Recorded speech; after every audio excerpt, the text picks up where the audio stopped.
좋다고 했으면서 왜 자꾸 멀어져요? 안녕하세요. 중년 관계 심리 전문가 임순자입니다. 지난 15년간 상담실에서 정말 많은 분들을 만났어요. 300명 이상의 중년 미혼자, 재혼자분들의 이야기를 들으면서 한 가지를 깨달았습니다. 중년 남성과 여성이 같은 상황을 보는데 느끼는 감정이 완전히 달라요. 그리고 그 차이가 관계의 성패를 결정하더라고요. 오늘은 제 상담실에서 직접 만난 3명의 남성 이야기로 시작할게요. 어쩌면 당신 얘기일 수도 있습니다. 편하게 들어보세요. 남자 너무 빨리 너무 많이 내준 사람. 김현택 씨, 52세 회사원입니다. 그가 처음 상담실을 찾아왔을 때는 6개월 전이었어요. 선생님, 저 최근에 일이 정말 손에 잡히지 않거든요. 요즘 겪고 있는 일 때문에요. 상담실 의자에 앉자마자 한숨부터 나왔습니다. 눈빛이 이미 상처로 젖어 있었어요. 반년 전 취미 모임인 골프클럽에서 만난 여성 이윤지 씨, 56세 독립적인 사업가였습니다. 처음엔 정말 자연스러웠어요. 같은 조에서 게임을 함께 하다 보니까 자연스럽게 시간도 보내고 라운드 끝나고 한 2번 식사도 했고 여기서 제가 상담 기록을 꺼내놨습니다. 현택 씨가 저에게 보여준 문자 메시지들 들어보세요. 이것들이 얼마나 구체적인지. 이윤지님, 오늘 라운드 정말 즐거웠어요. 솔직히 요즘 일이 너무 많아서 이렇게 운동할 시간이 나기도 쉽지 않거든요. 덕분에 정말 힘이 납니다. 이윤지 씨의 답장 그렇군요. 현택님도 고생 많으시네요. 그리고 며칠 뒤 또 다른 문자. 이윤지님, 이렇게 자주 뵈니까 마음이 한결 편해져요. 사실 이혼 이후로 이렇게 편하게 대화할 사람이 없었거든요. 당신과 있으면 외로움이 좀 풀리는 것 같아요. 생각해보세요. 이윤지 씨가 이 문자를 받으면서 어떻게 느꼈을까요? 아, 내가 이 사람한테 필요한 외로움을 풀어주는 사람이구나. 그것이 바로 문제였습니다. 현택 씨는 자신의 감정을 그대로 표현하고 있었어요. 제 얘기를 했거든요. 일도 많고 힘들다는 얘기도 하고 요즘 건강도 안 좋고요. 나이 들어서 외로움을 많이 느껴요. 회사에서 스트레스 받는 일도 많고요. 한 번은 라운드 후 커피를 마시면서도 요즘 다리도 자주 아프고 밤에 잠도 잘 못 자요. 혼자만 이렇게 힘든 건가 싶기도 하고요. 그런데 당신과 시간을 보내니까 마음이 한결 편해진다니까요. 그리고 이윤지 씨는 그녀는 정말 잘 들어줬대요. 공감해줬어요. 위로해줬어요. 그래요. 이 나이쯤 되면 다들 그렇게 힘들어해요. 건강 조심하세요. 병원 한번 가봐요. 혼자가 아니니까 걱정하지 마세요. 3개월, 4개월이 지나갑니다. 현택 씨는 계속 자신의 이야기를 했어요. 그리고 이윤지 씨는 계속 들어줬어요. 그런데 여기가 핵심입니다. 제가 현택 씨에게 물었습니다. 혹시 이윤지 씨가 자신의 사업에 대해서 깊게 얘기한 적이 있어요? 현택 씨는 생각해봤어요. 그리고 고개를 저었습니다. 아, 맞다. 그분은 제가 물어본 적이 없었나요? 바로 그거예요. 그리고 4개월이 지난 어느 날 현택 씨는 용기를 냈습니다. 라운드를 마친 후 클럽하우스 라운지에서 마시는 커피. 그 장면은 이렇게 전개됐대요. 현택, 이윤지 씨, 이 시간들이 정말 소중했어요. 솔직하게 말하자면 저 당신과 더 깊은 관계를 생각해 본 적이 있어요. 앞으로 우리 어떻게 될 것 같으신가요? 톤은 정중했고 표현은 성인다웠어요. 마치 드라마에서 본 듯한 깔끔한 고백이었습니다. 하지만 이윤지 씨의 얼굴이 순간 굳었대요. 아, 현택님이 그런 마음이셨군요. 저도 고마운 마음이 크지만 지금은 아닌 것 같아요. 미안해요. 명확한 거절. 그리고 그 이후로 아, 이제 골프 모임엔 안 나와요. 다른 모임으로 옮겼대고 하더라고요. 예전처럼 톡도 안 하고. 저한테 답장이 며칠 뒤에 들어와요. 상담실에 앉은 현택 씨는 혼란스러웠습니다. 자신은 정중했는데, 자신은 성인다웠는데, 자신은 배려했는데, 제가 뭐 잘못했어요? 정중하게 말했잖아요. 상처 주려고 한 게 아니었는데. 그의 목소리는 정말 억울했어요. 왜 거절했을까? 그녀 입장에서 보면 저는 현택 씨에게 한 가지 질문을 던졌습니다. 현택님, 그분과 함께 있으면서 당신이 가장 많이 했던 말이 뭘까요? 상담실이 조용해졌어요. 현택 씨는 한번 생각했습니다. 그리고 천천히 고개를 떨어뜨렸어요.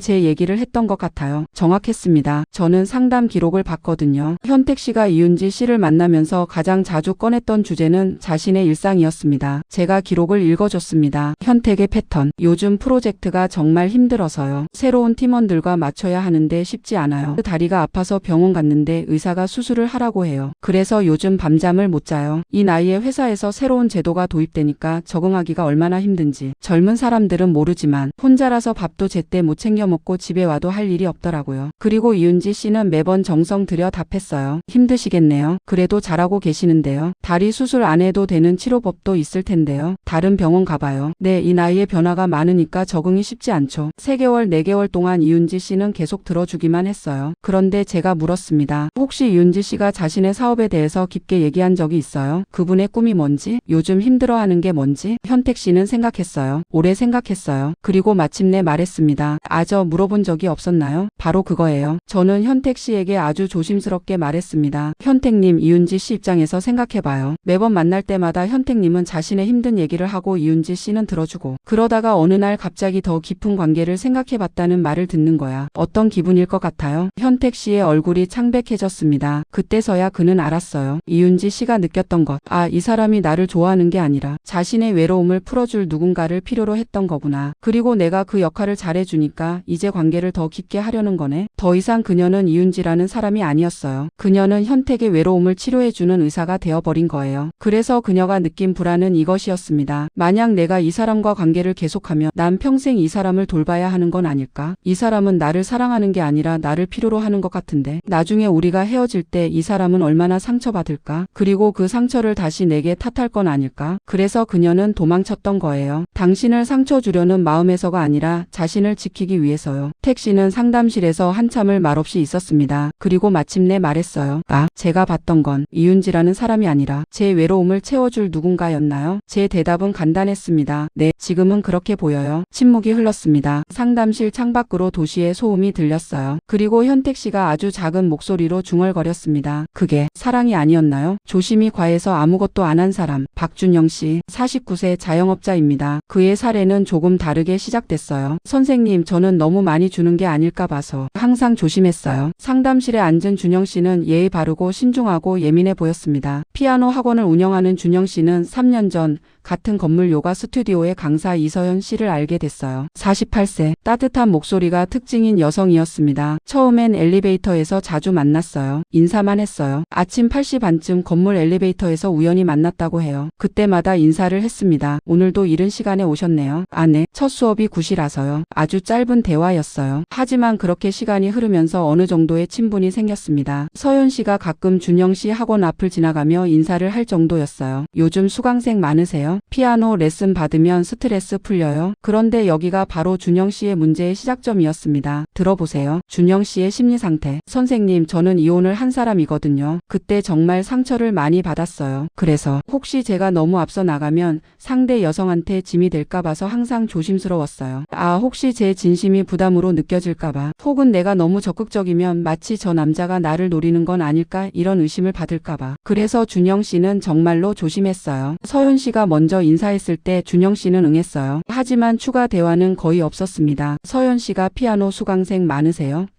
라고 물었을 때 준영 씨는 짧게 답했어요. 네, 요즘 좀 늘었어요. 그 이상 대화는 없었습니다. 3개월에 한 번 만날 정도. 엘리베이터에서 우연히 만났을 때 인사하는 정도였어요. 뭔가 자존심 있는 태도를 유지하려고 노력했다고 할까요? 너무 먼저 다가가면 신뢰가 될까봐. 그러다 우연히 찾아왔습니다. 한여름의 오후였어요. 건물 전기시설 점검으로 에어컨이 나가는 날. 준영 씨는 피아노 학원에 수강생들이 없었거든요. 더위 때문에 결석이 많았대요. 그래서 학원 문을 닫고 있었어요. 그때 서연 씨가 나타났습니다. 에어컨 실바람을 찾아 학원 복도를 돌아다니던 서연 씨. 그리고 준영 씨의 학원 문을 두드렸어요. 혹시 혼자 계세요? 여기 에어컨이 안 되나요? 준영 씨의 대답. 네, 에어컨이 고장나서 일찍 닫으려던 참이었어요. 그때 서연 씨의 얼굴이 밝아졌대요. 혹시 괜찮으면 우리 요가실에 와서 쉬실래요? 에어컨이 잘 되거든요. 커피도 있고요. 이것은 일종의 초대였습니다. 작은 제안이었지만 명확한 신호였어요. 당신과 함께 시간을 보내고 싶어요 라는 신호. 요가실에서 두 사람이 함께한 시간은 정말 좋았대요. 1시간 정도였는데 정말 편한 대화가 오갔어요. 요가 강사 일은 어떠세요? 피아노 배우는 아이들이 정말 기여하는 걸 봐요. 마음이 편했던 시간. 보통의 남자라면 이 장면에서 이렇게 생각합니다.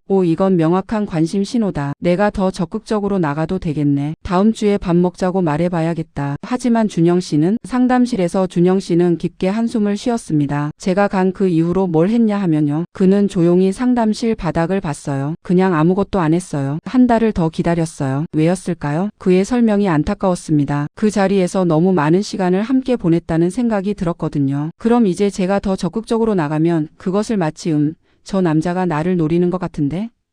이런 식으로 느낄까봐 아니면 너무 빨리 나가는 건 아닐까 싶어서 그래서 자존심 있는 척 침묵을 지켰어요. 마치 내가 충분히 만족스러운 사람인 것처럼 너무 많이 필요로 하지 않는 사람처럼 보이려고 침묵이 전달되는 신호. 그 다음이 문제였어요. 서연 씨는 용기를 내서 톡을 보냈습니다. 그녀도 어느 정도 마음이 생겼던 거겠죠. 첫 번째 톡. 안녕하세요. 오늘 재미있는 시간이었어요. 요즘 더워서 혼자 힘들어 하셨을 텐데 고생 많으셨어요. 요청하셨던 피아노곡 영상 링크 보내드릴게요. 며칠이 지났어요. 답장이 없었습니다. 아니 있어도 엄청 늦었대요. 하루 이틀 사흘 뒤에 네 감사합니다. 잘 봤습니다. 서연 씨는 생각했을 겁니다. 아 그냥 인사 차원이었나? 하지만 그녀는 다시 시도했어요. 두 번째 톡. 날씨가 정말 더워졌네요. 건강 조심하세요. 요가도 함께 하면서 스트레스 푸셔요. 역시 답장이 며칠 뒤였어요. 네 감사합니다. 서연 씨는 더 노력했어요. 세 번째 톡. 최근에 좋은 영화가 나왔어요. 시간 되시면 함께 보면 어떨까요? 아니면 그냥 영화라도 추천해 주세요. 이번엔 5일이 지나서 답장이 왔어요. 영화 고마워요. 요즘 일이 많아서요. 상담실에서 준영 씨가 설명했습니다. 답장을 늦게 했던 이유가 뭔가 자존감이 있는 사람처럼 보이려고 했거든요. 마치 난 바쁘고 충분히 만족스러운 사람이다라는 신호를 주려고. 하지만 서연 씨가 느낀 것은 달랐어요. 상담 과정에서 제가 추측한 것을 준영 씨에게 말했습니다. 서연 씨는 이렇게 느꼈을 거예요. 그 요가실에서 일시간을 함께한 게 내가 일방적으로 먼저 마음 내민 거였나? 혹시 그때는 뭔가 특별해서 온 건데 진짜 마음은 없었나? 아니면 날 거절하는 건가? 톡에 답장이 늦다는 것. 그것은 여성 입장에서는 명확한 거절의 신호거든요. 상담실에서 저는 준영 씨에게 질문했습니다. 혹시 서연 씨가 더 이상 톡을 보낸 이후로 어떻게 됐어요? 준영 씨의 대답이 씁쓸했습니다. 아, 그 영화 톡 이후로는 톡을 안 보내더라고요. 그리고 언제쯤인가 건물에서도 안 만나요. 아, 다른 요가 스튜디오로 옮겼대고 하더라고요. 1개월, 2개월이 지났어요. 서연 씨는 포기했습니다. 아니, 상처받았어요. 상담실에서 준영 씨는 한탄했습니다. 그의 얼굴은 후회로 가득 차 있었어요. 제가 너무 방어적이었나요? 아무것도 하지 않는 게 배려라고 생각했는데. 침묵. 그것도 하나의 대답이었어요. 왜냐하면 중년 여성은 이렇게 읽기 때문입니다. 당신의 침묵을 당신에게는 나에 대한 관심이 없다. 당신의 답장 없음을 당신은 내 제안을 거절했다. 당신의 자존심 있는 태도를 당신은 나를 필요로 하지 않는다. 상담실에서 저는 준영 씨에게 말해줬습니다. 준영님, 지금 당신이 한 행동을 이렇게 생각해 보세요. 서연 씨가 용기를 내서 당신을 초대했어요. 그리고 당신은 그 초대에 응했어요. 좋은 시간을 보냈어요. 그 다음에 당신이 한 일은 침묵이었어요. 그럼 서연 씨는 어떻게 생각할까요? 준영 씨가 천천히 답했습니다. 내가 당신을 불편하게 했나? 내가 너무 앞서 나갔나? 당신은 날 필요로 하지 않는 거구나. 정확했습니다. 침묵도 하나의 답변입니다. 그리고 그것은 아니오라는 뜻이거든요. 여기서 핵심입니다. 현택 씨와 준영 씨, 둘은 정반대였어요. 마이너스 현택 너무 많이 주려고 했고 너무 많이 말했습니다. 일방적. 준영 너무 아무것도 하지 않았습니다. 침묵. 둘 다 실패했습니다. 이윤지 씨와 서연 씨는 둘 다 관계를 단절했거든요. 그렇다면 정답은 무엇일까요? 세 번째 사람의 이야기가 그 답을 보여줍니다. 천천히 일관되게 있던 사람. 이수진 교수. 51세입니다. 상담실을 찾은 이유가 달랐어요. 그냥 혹시 제가 하는 게 맞는지 검증받고 싶어서요. 이 말이 이미 달랐습니다. 수진 씨가 만난 여성은 대학 도서관 사서 홍미경 씨. 50세였어요. 둘은 같은 대학 내에서 자연스럽게 만나게 됐습니다. 처음엔 정말 자연스러웠어요. 학술 자료 찾으면서 도움 많이 받고 대화하다 보니 공통의 관심사도 많았고요. 여기서 주목할 점은 수진 씨의 접근 방식이었습니다. 그는 처음부터 명확한 흐름을 설계했어요. 아무렇지 않아 보이지만 사실은 굉장히 계획적이었습니다. 1단계 도서관에서의 만남. 월요일마다 같은 시간에 도서관에 가기 시작했어요. 자연스럽게 미경 씨와 마주치도록. 처음 몇 주는 정말 우연처럼 보였어요. 하지만 수진 씨는 관찰했습니다. 미경 씨가 월요일마다 같은 시간에 도서관에 오는지, 만났을 때 반가워하는지, 아니면 불편해하는지. 미경 씨는 자연스럽게 인사했어요. 심지어 먼저 말을 걸기도 했습니다. 교수님, 요즘 어떤 논문 찾으세요? 2단계 커피의 시작. 2주 뒤 수진 씨는 조심스럽게 제안했어요. 혹시 시간 되시면 도서관 카페에서 커피 한 잔 마실래요? 책 얘기 더 하면서요. 미경 씨는 좋아요라고 답했습니다. 하지만 수진 씨는 여기서 멈췄어요. 일주일에 한두 번 정도만. 그 이상은 아니었어요. 마치 너무 자주 만나려고 하지 않는 사람처럼 보이려고. 3단계 책 나눔. 미경 씨가 좋아하는 책을 수진 씨가 읽고 그 책에 대해 깊이 있는 대화를 나눴어요. 하지만 여기서 중요한 건 수진 씨는 자신의 이야기를 거의 하지 않았다는 것입니다. 미경 씨, 당신은 이 책을 읽으면서 뭘 가장 느꼈어요? 왜 이 작가의 작품을 좋아하게 됐어요? 당신의 인생에서 이 이야기가 어떤 의미인가요? 질문들. 그것이 수진 씨의 무기였어요. 4단계 다른 공간으로의 확대. 3개월이 지났을 때 미경 씨가 먼저 제안했습니다. 도서관이 아닌 다른 곳에서 만날래요? 날씨도 좋아졌고. 상담실에서 수진 씨는 웃음을 터뜨렸어요. 그때 느낀 게, 아, 이제 그분이 준비됐다는 신호다였어요. 5단계 천천한 확대. 다음 2개월. 하지만 여기서도 수진 씨는 조급하지 않았습니다. 월요일마다 도서관에서는 계속 만나고, 수요일에 가끔 커피 마시고, 한 달에 한두 번 전시회나. 그는 말을 멈추고 웃음을 지었어요. 도시락을 직접 싸가지고 공원에서 먹었어요. 당신이 도시락을 싸간 건가요?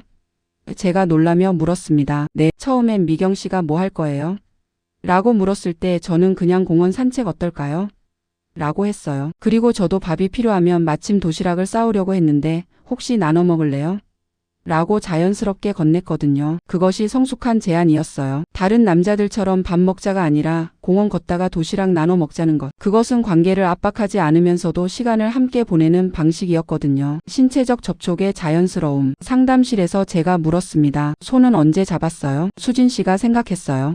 5개월 차였던 것 같아요. 공원을 걸을 때 길이 어두워지니까 자연스럽게. 그것도 계획적이지 않은 것처럼 보였어요. 하지만 실제로는 그가 창밖을 봤을 때 날이 어두워지는 시간을 인지하고 있었던 거죠. 7단계 정체 확인 없이 자연스러운 진화. 그리고 6개월이 지났을 때 상담실에서 수진 씨는 이렇게 말했어요. 지금은요. 자연스럽게 손도 잡고요. 서로 여보라고 부르는 사이가 됐어요. 제가 물었습니다. 누가 먼저 여보라고 불렀어요? 미경 씨가요. 그리고 당신은? 저는 그냥 따라서 부르기 시작했어요. 누구도 우리 사귀지 않을래? 라고 말한 적이 없는데 상담실에 조용한 감동이 흘렀습니다. 그것이 성숙한 연애였어요. 7번째 중년 여성의 4가지 두려움. 여기서 정말 중요한 부분입니다. 왜 3명의 결과가 달랐는지 이해하려면 중년 여성의 마음을 알아야 해요. 첫 번째 두려움, 속도의 두려움. 이윤지 씨가 현택 씨를 떠난 이유 중 하나는 속도였습니다. 4개월의 더 깊은 관계는 너무 빨랐어요. 중년 여성들은 과거의 실패 경험이 있습니다. 빨리 가다가 상처받은 경험들. 그래서 느린 속도를 원해요. 하지만 느리다는 것이 관심 없다는 뜻은 아닙니다. 수진 씨는 느렸지만 멈추지 않았어요. 계속 나타났고 계속 말을 걸었습니다. 두 번째 두려움, 진심에 대한 의심. 이 사람이 나를 사람으로서 알고 싶어 하는 건가? 아니면 자신의 외로움을 채우기 위해 나를 필요로 하는 건가? 현택 씨의 문제가 바로 여기였어요. 이윤지 씨가 현택 씨로부터 받은 메시지는 후자였습니다. 왜냐하면 그와의 대화에서 그녀의 얘기는 거의 없었거든요. 수진 씨는 반대였습니다. 미경 씨의 얘기를 먼저 들었어요. 그분이 뭘 좋아하는지 뭘 두려워하는지 알기 위해서요. 평판의 두려움. 준영 씨의 과도한 조심도 한 가지 진실을 담고 있었습니다. 이 나이에 누군가와 가까워지면 주변에서 뭐라고 할까? 실제로 서연 씨는 이런 생각을 했을 가능성이 높아요. 우리 건물 피아노 강사하고 뭔가 있나? 그런 시선으로부터 자신을 보호하기 위해 그녀는 먼저 물러설 수밖에 없었던 거예요. 수진 씨는 이 부분을 잘 이해했어요. 대학 캠퍼스에서의 만남이었기 때문에 자연스러웠어요. 공적인 장소, 정당한 이유, 자연스러운 접촉. 이것들이 평판의 두려움을 줄였던 것입니다. 4번째 두려움, 이후의 불편함. 만약 관계를 맺다가 헤어지면 같은 건물에서 계속 마주쳐야 하는 준영 씨와 서연 씨처럼 그것이 얼마나 불편한지 중년 여성들은 알고 있어요. 그래서 더 신중하게 판단해야 하는 거예요. 수진 씨와 미경 씨는 같은 건물이 아니라 같은 캠퍼스였고 도서관이라는 일상의 장을 배경으로 만났기 때문에 헤어진다 해도 자연스러운 거리가 유지될 수 있었던 거죠. 성공한 중년 남자들의 공통점. 상담을 통해 발견한 성공하는 남자들의 패턴은 이것입니다. 첫째, 관찰을 첫 번째로 놓는다. 그들은 빨리 고백하지 않습니다. 대신 그 사람이 누구인지를 봐요. 이 사람의 웃음, 목소리, 가치관, 일상의 패턴. 둘째, 자신의 감정보다 상대의 신호를 먼저 본다. 현택 씨는 자신의 감정이 무한했어요. 나는 이 사람을 좋아한다. 그러니까 내 마음을 표현해야 한다. 수진 씨는 반대였습니다. 내가 아무리 좋아해도 상대가 준비되지 않았으면 의미가 없다. 셋째, 관계의 진전을 자신이 결정하지 않는다. 가장 흥미로운 부분이에요. 수진 씨는 6개월 동안 단 한 번도 우리 사귀지 않을래?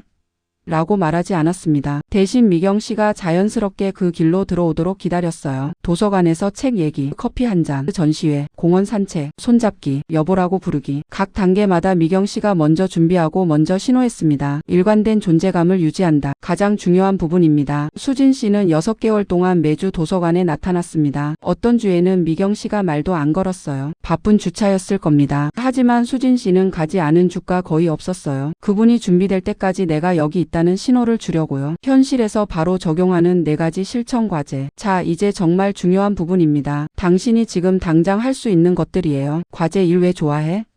를 먼저 물어보기. 현택 씨에게 물었던 질문입니다. 그분의 어떤 점이 좋으세요? 그의 대답은 명확하지 않았어요. 그냥 다정했거든요. 조심하세요. 중년에 다시 연애를 시작하는 남자들이 자주 하는 실수는 이것입니다. 외로움을 채워줄 사람을 찾는 것. 사랑하고 싶은 사람을 찾는 게 아니라요. 과제 이 질문을 입술의 습관으로 만들기. 준영 씨에게 조언한 것입니다. 서연 씨가 요가 강사다. 일주일에 보통 몇 수업을 하세요? 힘든 점은? 언제 제일 행복하세요? 작은 질문들이 모이면 그것이 당신의 당신을 알고 싶어 하는 마음으로 전달돼요. 과제 3시간을 구조화하기. 수진 씨처럼 일주일에 도서관에는 언제쯤 가볼까? 매월 어떤 활동을 함께 할까? 자주 만나면서도 그것이 당신을 노리는 것 아닌가?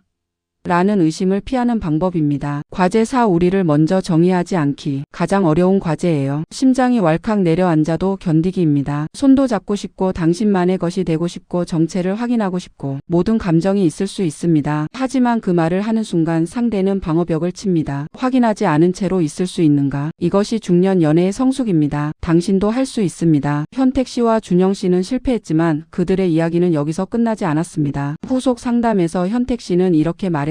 그래서 지금은요, 새로 만난 사람과는 정말 다르게 대하고 있어요. 먼저 말하는 대신 먼저 듣기를 시작했거든요. 준영 씨도 마찬가지였습니다. 너무 조심하다가 발목 잡히는 것도 있더라고요. 지금은 매일은 아니지만 주기적으로 연락하고 만나고 있어요. 한 가지 분명한 것이 있습니다. 중년에 다시 사랑하기 위해서는 기술이 필요 없습니다. 태도만 있으면 됩니다. 성급함을 내려놓기, 상대를 알려고 하기, 관찰하고 기다리기, 당신의 존재를 일관되게 유지하기. 이것들이 모일 때 중년 여성은 스스로 문을 엽니다. 당신을 믿고 당신과 함께할 미래를 상상하고 서서히 그러나 확실하게. 혹시 지금 이 영상을 보는 당신은 어떠신가요? 좋아하는 사람이 있지만 자꾸 멀어지나요? 아니면 조심이 과해서 아무것도 하지 못하고 있나요? 중년의 연애는 청년의 연애와 다릅니다. 더 깊을 수 있습니다. 더 진실할 수 있습니다. 다만 빨라야 한다는 강박만 내려놓으면 됩니다. 구독과 좋아요 한번 눌러주세요. 그 한 번의 클릭이 제가 다음 이야기를 계속 들려드릴 수 있는 큰 힘이 됩니다. 그리고 댓글에 숫자 2를 남겨주세요. 나도 다시 사랑할 준비가 됐다. 이 의미로 제가 받아들이겠습니다. 당신의 사랑 이야기도 언젠가는 이 채널에서 조용히 그러나 깊게 들려드리겠습니다. 감사합니다.